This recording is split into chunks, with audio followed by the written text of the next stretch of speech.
Bonsoir à tous et bienvenue à cette autre édition de La Forêt de notre richesse. Donc, cette semaine, on a deux sujets au programme. Tout d'abord, on va aller visiter un site de coupe forestière du Groupement forestier Portneuf et par la suite, on vous parle des changements climatiques.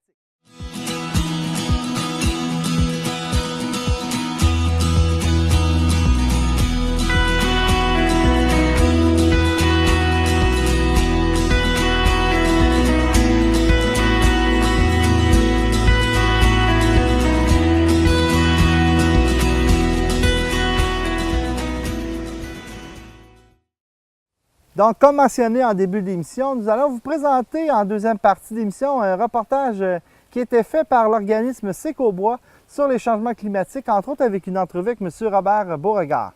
Mais tout d'abord, on va vous présenter le Groupement forestier Portneuf qui fait partie d'un ensemble de groupements forestiers partout à travers le Québec. Le Groupement forestier de Portneuf est une entreprise offrant un éventail de services en forêt privée via le programme d'aide à la mise en valeur des forêts privées ainsi qu'en forêt publique. Il propose des services clés en main personnalisés répondant aux besoins de la clientèle. Le groupement de propriétaires de l'eau boisée existe depuis les années 70. Répartis sur l'ensemble du territoire rural, ces organismes interviennent dans 80 MRC et dans plus de 700 municipalités. Le groupement forestier de Portneuf existe depuis 1977 et il couvre principalement la grande région de Portneuf. L'entreprise est formée par une équipe d'ingénieurs forestiers et de techniciens forestiers. Notre guide pour cette semaine, c'est M. Vincent Vire du Groupement forestier Portneuf et il nous a dirigé vers un site de coupe à Saint-Hubert de Portneuf. On s'y dirige tout de suite. On est un organisme, le Groupement forestier de Portneuf, qui appartient aux membres actionnaires. Puis on a à peu près 500 membres actionnaires. Okay. Donc chaque actionnaire a une part du groupement, si on veut. Puis on va réaliser des travaux d'aménagement chez les propriétaires. Là. Okay. Donc, il y a combien d'employés? Vous avez combien de chantiers que vous faites d'une année? Dans le fond, tantôt, on en parlait un petit peu en dehors des ondes, c'est que vous autres, vous marchez beaucoup par un plan. Là. Chaque plan que vous faites dans l'année, vous avez à peu près un par semaine. Oui, en moyenne, là, on va avoir la première étape, pour répondre à ta première question, là, on a environ une soixantaine d'employés. Puis là-dessus, il y a beaucoup de ces employés-là qui sont sur qui travaillent sur forêt publique. Là. Là, on se concentre plus aujourd'hui sur l'aspect forêt privée. Ouais. Mais c'est ça. Donc, en forêt privée, la première étape, c'est un propriétaire m'appelle, il y a un lot à bois. Moi, je vais aller marcher sa terre, moi ou un technicien, on va marcher sa terre.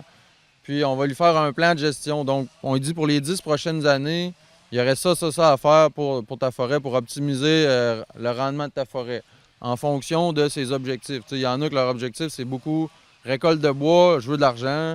Il y en a que c'est le moins possible de récolte, mais je veux protection de la faune. Il y en a que c'est des chasseurs. Eux autres, on leur suggère beaucoup des petites coupes de forte intensité pour qu'il y ait de la repousse. C'est que, on y va en fonction des principes de base de la foresterie, c'est dans nos recommandations, mais aussi on tient compte des objectifs que le propriétaire a là, pour son lot. Pour le mentionner, on est ici à Saint-Hubert, dans justement un exemple de forêt privée. Explique-nous là, justement qu'est-ce qu'on est en train de faire ici. Là. Oui, ici, on est dans une plantation d'épinettes qui a été faite il y a environ 25 ans.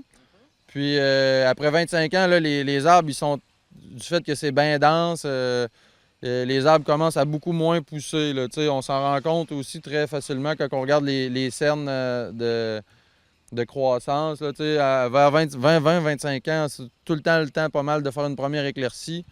Pour être sûr que les arbres vont continuer de croître en diamètre. Sinon, ça fait des longs fouettes, là, puis c'est pas ça nécessairement qui va être payant non plus, là, pas ça qui est recherché.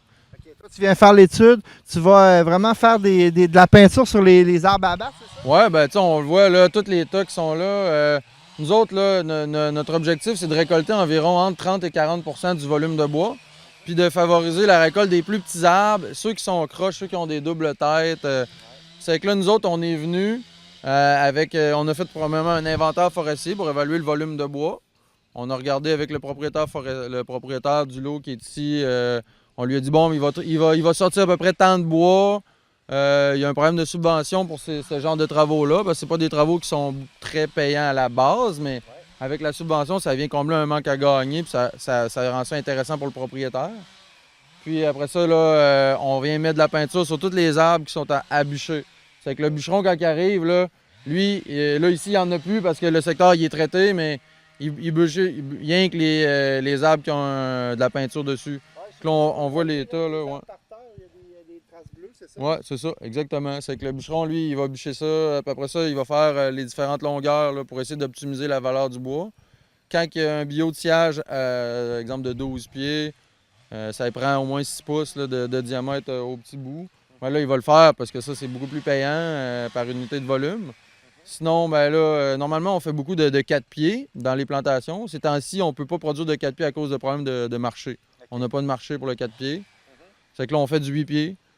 Puis c'est ça. C'est que là, ça, c'est la récolte manuelle, là, donc vraiment des bûcherons avec la scie à chaîne.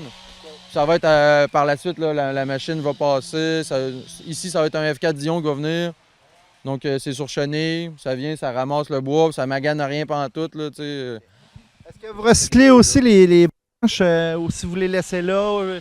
Qu'est-ce que vous faites avec le résidu? Ces branches-là, ils vont rester là, ils vont se décomposer. C'est des nutriments pour la forêt. À mesure qu'ils vont être décomposés, ils vont être réintégrés. Les nutriments réintègrent le sol, vont être pouvoir puisés par les racines. Puis, au début, là, les 2 premières années, il reste encore pas mal de branches, mais après ça, c'est comme si ça se tasse, là, puis ça fait super clean pareil. Là, Puis par la suite, quand ça va être terminé, est-ce que vous faites une replantation pour justement que les arbres qui sont à maturité continuent à pousser, mais qu'on fasse la régénération ou bien si vous laissez ça comme ça? Ouais, ben comme c'est là, normalement, là, c'est sûr qu'on reboise pas parce qu'on reboiserait dans le fond sous couvert, puis il y a encore beaucoup d'ombrage pareil, là.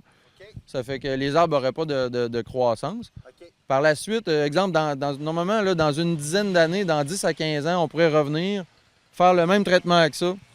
Donc, on en renlèverait à peu près un autre 30 à 40 Là, il y aurait pas mal de luminosité qui atteindrait le sol. Là, on aurait 2 options. Soit on reboise dans les trouées pour pouvoir avoir quelque chose de près quand on va faire la coupe finale. Ou ce qu'on fait le plus souvent, c'est que pour être certain d'avoir le meilleur rendement possible pour nos arbres plantés, on attend que ça soit la coupe finale. C'est que peut-être qu'ici, il y aurait une deuxième éclaircie dans 10-15 ans. Puis dans un autre 10 ans, après ça, on pourrait récolter final, comme un secteur qu'on va voir tantôt. Puis là, une fois que c'est récolté final, on repart comme à zéro, on reboise. Mais il y a d'autres options, là, mais c'est l'option qui est la plus souvent préconisée.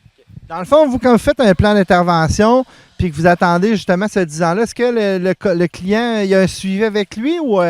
Oui, ben c'est sûr qu'il va y avoir un suivi, mais nous, on lui dit là, que à partir de maintenant, là, quand c'est fait là, en forêt, si tu fais une intervention d'éclaircie commerciale, on enlève 30 à 40 du volume d'un coup. Donc, c'est normal que ça prenne un bon 10 ans avant de reprendre, que la forêt regagne le volume qui vient d'être bûché. Il est au courant que dans les 10 prochaines années, il ne se passera pas grand-chose ici, là. Mais pas dans ce secteur-ci, mais ça, ici, on est dans le peuplement d'une plantation d'épinettes. Mais il y a d'autres secteurs, là, qui ont d'autres affaires à faire dans d'autres moments, là. Peut-être que dans 2 ans, dans son érablière, il y aurait une coupe de jardinage à faire, d'autres choses comme ça. On traite un secteur, après ça, on va traiter un autre secteur, etc. Ce qui est intéressant, c'est qu'il y a peut-être une cinquantaine d'années, le monde, ils bûchaient eux-mêmes leur terre, ils faisaient ça.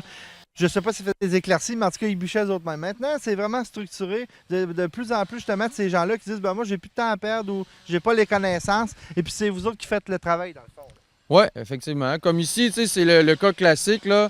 C'est un projet comme clé en main que le propriétaire nous donne. Okay. Donc, lui, il est chez eux, puis s'il veut venir venir voir ce qui se passe, il vient, mais je veux dire, il n'y a rien à gérer, là. Nous autres, on s'occupe de l'inventaire forestier, le martelage, le suivi des bûcherons, s'assurer que c'est les bonnes longueurs faites par les bûcherons pour que ça aille dans les usines, trouver les contrats avec les usines pour les livraisons de bois, on le transport du bois vers les usines, on s'occupe de toute la paperasse là, pour aller chercher les subventions, puis à la fin, lui, il reçoit son chèque, c'est tout, ça, c'est projet clé en main. Par contre, il y a certains producteurs qui préfèrent, certains propriétaires, eux autres, ils préfèrent nous laisser l'aspect technique, là, donc faire le martelage, les inventaires, la paperasse.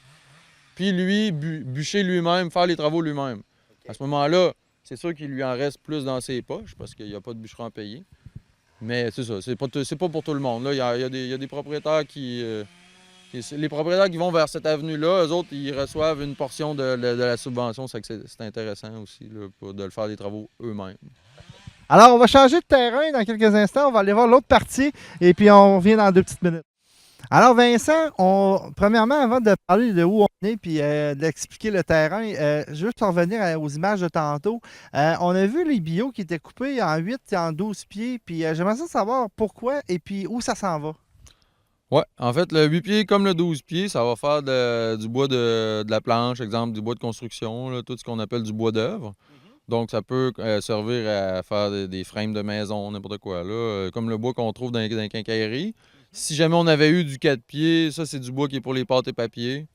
Ce temps-ci, c'est pas un secteur qui va très bien, c'est pour ça qu'on peut pas en produire, là. Mais c'est ça. Dépendamment de. Puis la différence entre le 12 et le 8 pieds, tout simplement, le 12 pieds, c'est plus payant, donc il recherche des plus gros diamètres. Puis dans le 8 pieds, c'est du bois qui est moins payant, plus petit diamètre. Ouais, ben dans un cas comme tantôt, l'éclaircie commerciale, effectivement, nous, quand on fait le choix des arbres à bûcher, on enlève les plus petits arbres, ceux qui sont croches. Il y en a qui ont des fois des deux têtes. Donc, ceux qui ont des défauts. En fait, on veut garder les plus beaux sujets pour que ce soit eux qui prennent beaucoup d'expansion puis qui deviennent des gros arbres droits, puis tout ça. Puis ceux qui sont déjà plus petits, plus faibles ou plus croches, ben, eux autres, on les élimine, puis on essaie de les monnayer là, en faisant du bipied là, le plus possible. Là, mais c'est vraiment de conserver les plus. Ceux qui sont déjà favorisés par la nature, ben, on les refavorise encore plus en éliminant la compétition autour d'eux. Puis là, tu nous en parlais tantôt. Quand la forêt arrive à maturité, on est prêt, on a fait 2 éclaircies. Là, on peut y aller avec la coupe. C'est ce qu'on voit ici sur ce terrain-là. Là. Effectivement, ici, c'était une plantation de pin rouge qui avait 50 ans. Puis quand j'ai marché ça avec le propriétaire, là, j'ai sorti une carotte puis de bois. Puis c'est ça. On voyait que les 10 derniers cernes de croissance étaient microscopiques. Là, ça faisait 10 ans que ça ne bougeait plus dans sa plantation. Elle était vraiment rendue à maturité. Puis on ne pouvait plus faire d'éclaircie non plus parce que c'est ça, il n'y avait pas eu d'éclaircie de fait dans le temps. Okay. Donc les cimes étaient très, très courtes. Puis ça aurait probablement renversé ou ça n'aurait pas réagi à une éclaircie. Donc, le seul choix potentiel, c'était vraiment de tout ramasser. C'est qu'on a tout ramassé. On a immédiatement, ça c'était cet hiver. Donc, au mois de mai, ce printemps, on a tout reboisé avec la même essence qui avait super bien fonctionné sur ce site-là. Donc, du pin rouge. Puis, avant de pouvoir reboiser, pour faciliter la tâche des reboiseurs, ben on est venu avec une pelle mécanique, puis on a fait des andins de branches. Là. Donc, ce qu'on appelle une préparation de terrain. Donc là, ça claire le terrain, puis le planteur, lui, il peut vraiment atteindre le sol minéral pour pouvoir que l'arbre soit dans un bon milieu là, pour avoir une bonne croissance. OK, puis ça, il faut le mentionner, c'est de ceux-là qu'on parle. Là. Ouais, exactement. C'est ceux-là, ça, c'est des pins rouges. C'est la même chose que celui-là ou que celui-là. C'est vraiment exactement la même essence. C'est juste qu'il y a 45 ans de moins que ceux qui ont été bûchés. Là. Puis c'est ça. Vous allez le voir sur le terrain, vous avez aussi des érables au travers. Là. Ça, c'est vraiment, c'était laissé là, mais peut-être qu'éventuellement, il va y avoir un ménage qui va être fait là-dedans. Là. Oui, en fait, le but, quand on fait une plantation, il faut vraiment l'amener à terme. Puis, il va y avoir beaucoup de compétition qui va s'établir avec c'est vraiment des semences naturelles qui essayent la nature essaie de s'auto-régénérer.